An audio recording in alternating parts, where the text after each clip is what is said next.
Hello, ECE lab students. Hello, all of our cooperating teachers from the mentor program, from the Child Development Center, from the transition kindergartens, and anybody else. So I wanted to make a short video to let you know how we're going to proceed with our lab hours for our student population.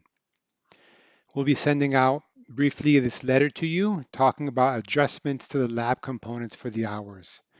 I know this has been a hard time for all of us, and our goal is really to support our students in completing this semester.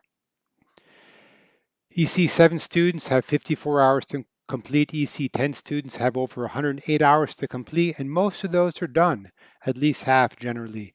But we'd like you to work with the students to complete the other ones. Because of the shelter in place, most of the schools are closed. Our students simply can't go there. We'd like you to work with them for the remainder of the semester remotely as much as you're able to support their completion of their courses. How would you do this? There's a lot of different ways you can do it. You can do it by phone, you can do it by email, you can do it by voice chat, you can do it by Facebook Live, you can do it by Zoom.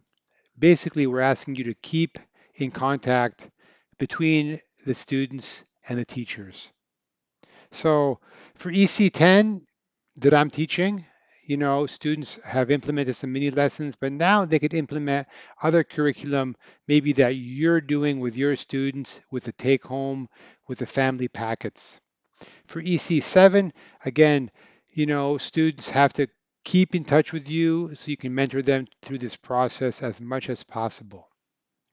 So the student responsibilities is for the students to basically keep working on your assignments as posted, keep track of your lab hours, and this is if you're thinking about writing an email to a teacher, that's when you're on the clock. If you're writing an email to a teacher, you're working on your curriculum for a mini lesson, you're making phone calls, you're working on projects, keep track of those hours, and you might want to put those into your time card or another piece of documentation like a Word document.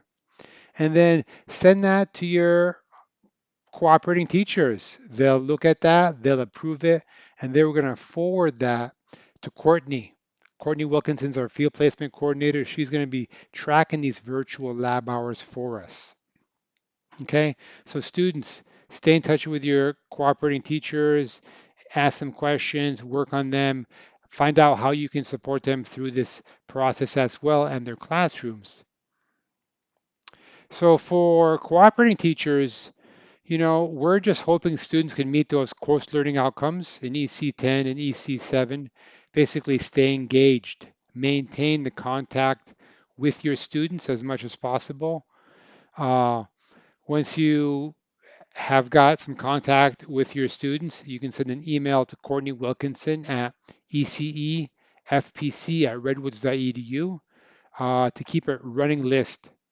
She'll also be setting up little mini groups for you to connect with your students via email, so you can do that as well. If you have any other questions, feel free to reach out to me or to Courtney via email, and we'll be right back to you. Our job really is to support our students, and we really appreciate all the work that you're doing virtually now to do that. Have a great day, and we'll have some more videos giving you updates as well. Take care.